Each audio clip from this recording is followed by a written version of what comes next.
को नुकसान पहुंचाए और अवैध घुसपैठियों के खिलाफ उनके सख्त रुख से आज पूरी दुनिया डरी हुई है। और यही एक बड़ी वजह है कि ट्रंप आज जब शपथ लेंगे तो उसके बाद नजर हर किसी की डोनाल्ड ट्रंप पे टिकी हुई है। वो इसीलिए क्योंकि डोनाल्ड ट्रंप ने एक इंटरव्यू में ये क्लियर मैसेज कन्वे कर दिया था कि शपथ लेने के बाद ही वो अपने पहले दिन को ऐतिहासिक बनाना चाहते हैं।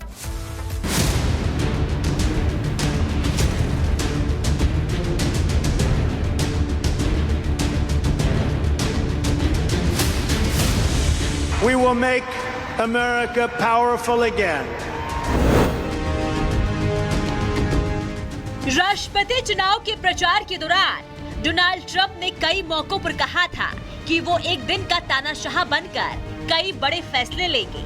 चुनाव प्रचार के दौरान ट्रंप ने एक सवाल के जवाब में कहा था, नहीं, मैं तानाशाह नहीं बनूंगा, लेकिन हाँ, मेरे एक दिन के फैसले आपको तानाशाह की तरह लग सकते हैं। डोनाल्ड ट्रंप के इसी आक्रामक रुख से आज दुनिया के लोग डरे हुए हैं। डर इस बात का है कि आज राष्ट्रपति पद की शपथ लेते ही डोनाल्ड ट्रंप अमेरिका से अवैध प्रवासियों के खिलाफ सर्जरी आज से ही शुरू कर देंगे और घुसपैठियों को चुन कर बाहर निकालेंगे। We will make America safe again. And we will make America great again. Thank you very much. Trump के इन बयानों से दुनिया इसलिए डरी हुई है क्योंकि ट्रंप अवैध प्रवासियों को खदेड़ने का ऐलान करके ही अमेरिका में दोबारा राष्ट्रपति चुनाव जीते हैं। But we will quickly reestablish control of our sovereign territory and borders. We will expel every single illegal alien, gang member, and migrant criminal operating on American soil. दुनिया भर में डर इसलिए भी है क्योंकि अमेरिका में अभी 1 करोड़ 10 लाख अवैध प्रवासी हैं जिनके पास जरूरी दस्तावेज नहीं है। और माना जा रहा है कि ट्रंप की योजना शपथ लेते ही ऐसे लोगों को अमेरिका से बाहर का रास्ता दिखाने की है।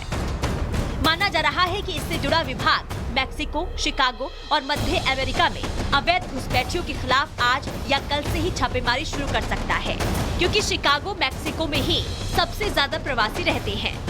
ट्रंप के खास और ट्रंप के पहले कार्यकाल में इमिग्रेशन एंड कस्टम इन्फोर्समेंट विभाग में कार्यकारी निदेशक की जिम्मेदारी निभा चुके टॉम होमन तो प्रवासियों को अमेरिका से खदेड़ने के लिए अभियान चलाने का भी ऐलान कर चुके हैं। वहीं ट्रंप भी चुनाव प्रचार के दौरान कह चुके हैं कि राष्ट्रपति पद की शपथ लेने के पहले हफ्ते में ही प्रवासियों को लेकर उड़ानें रवाना हो जाएगी। My policy will choke off a major incentive for continued illegal immigration, deter more migrants from coming, and encourage many of the aliens Joe Biden has unlawfully let into our country to go back to their home countries. They must go back. Trump के इसी कड़े रुख से प्रवासियों में डर पैदा हो रहा है। वो डरे हैं इस बात से कि अगर उन्हें अमेरिका से बाहर का रास्ता दिखाया गया तो उन पर रोजगार का खतरा पैदा हो जाएगा। आपको बता दें कि अमेरिका में अवैध प्रवासियों से डील करने वाली सरकारी संस्था ICE ने करीब 15 लाख लोगों की एक सूची बनाई है जो अवैध रूप से अमेरिका में रह रहे हैं। इसी सूची में 18,000 भारतीय भी शामिल हैं। ICE की लिस्ट में पाकिस्तान, चीन, रूस, Bhutan, Myanmar, Cuba, Congo, Hong Kong, Laos और वेनेजुएला के लोग भी शामिल हैं। प्रधानमंत्री नरेंद्र मोदी और राष्ट्रपति ट्रंप में कॉमन बात यही है कि दोनों नेशन फर्स्ट की नीति पर काम करते हैं। प्रधानमंत्री नरेंद्र मोदी को भी कई मौकों पर देखा गया है कि वो बांग्लादेश से होने वाली अवैध घुसपैठ को लेकर सख्त चेतावनी दे चुके हैं और न सिर्फ चेतावनी दी है बल्कि ड्राइव चलाकर घुसपैठियों को भारत से निकालने का काम भी जारी है। आज बंगाल के युवाओं को मिलने वाले अवसर ये घुसपैठिए छीन रहे हैं। आपकी जमीन जायदाद पर वो लोग कब्जा कर रहे हैं। पूरा देश चिंतित है। बंगाल के सीमावर्ती इलाकों में डेमोग्राफी बदली गई है। ट्रंप प्रवासियों को निकालने की जिद पकड़कर बैठे हैं। वो इसे टारगेटेड इन्फोर्समेंट ऑपरेशन बता रहे हैं। इसका मतलब है कि ICE पहले से तय करेगी कि किसकी तलाश में कहां रेड करनी है और फिर घुसपैठियों को चिन्हित करके निकाला जाएगा। लेकिन ट्रंप का ये फैसला भारत के लिए भी चिंताजनक होने वाला है, क्योंकि अमेरिका में सबसे ज्यादा भारतीय रहते हैं। Bureau report, Republic Bharat. धमकाने का ऐसे 400 बार ये काम कौन करता है? आज इस बात का जवाब देना ही होगा। और फॉरेन फंडिंग जो ऐसे आतंकवादी सोच के समर्थक हैं, आतंकवादी सोच को आगे बढ़ावा देते हैं, जो हिंदुस्तान का नामो निशान मिटाना चाहते हैं, जो खालिस्तान बनाना चाहते हैं, उनसे फंडिंग लेने का भी अपराध क्यों किया?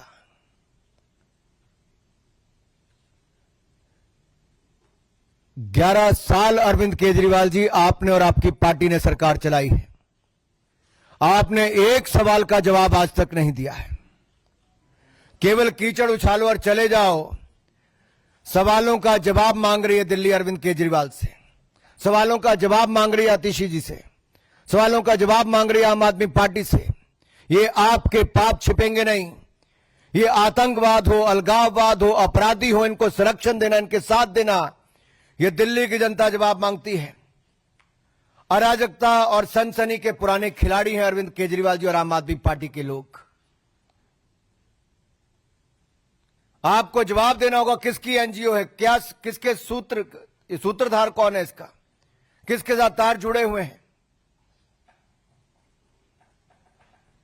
धन्यवाद। मैं आदरणीय वीरेंद्र सचदेव जी से आग्रह है कि आप सबको संबोधित करें।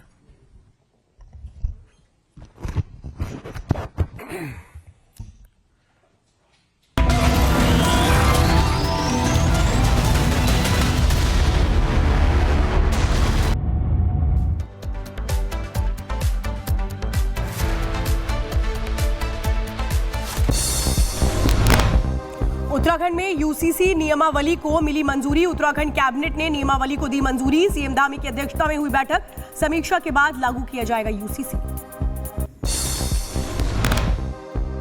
बहुत जल्द यूसीसी आने वाला है और आप तैयार रहिए। उत्तराखंड कैबिनेट मंत्री गणेश जोशी ने सीएम धामी का जताया आभार। कहा यूसीसी लागू करने वाला पहला राज्य बनने जा रहा उत्तराखंड बाकी राज्यों के भी नजीर है। देश का पहला राज्य यूसीसी लागू करने वाला उत्तराखंड बनने जा रहा है। ये अन्य प्रदेशों के लिए भी एक नजीर है। उत्तराखंड कैबिनेट मंत्री सतपाल महाराज ने सीएम धामी और जनता को दी बधाई। कहा जल्द लागू होने जा रहा यूसीसी, सीएम धामी को बधाई। बहुत बहुत इसके लिए बधाई, मुख्यमंत्री जी को बधाई और राज्य के सभी जितने हमारे यहाँ के लोग हैं सबको बधाई। और ये बहुत बड़ी बात है अपने आप। आम आदमी पार्टी ने ट्वीट कर बीजेपी पर कसा तंज, पूछा कौन है तुम्हारा दुल्हा। बीजेपी ने ट्वीट कर आम आदमी पार्टी पर साधा निशाना। कहा आपका काम सिर्फ झूठे वादे करना। दिल्ली चुनाव को लेकर बीजेपी की एक बड़ी बैठक, सभी उम्मीदवारों को मीटिंग के लिए बुलाया गया। वीरेंद्र सचदेवा भी मौजूद। फिलहाल सूत्रों के हवाले से खबर। बीजेपी ने पोस्टर जारी कर आम आदमी पार्टी पर साधा निशाना। कहा आपने 10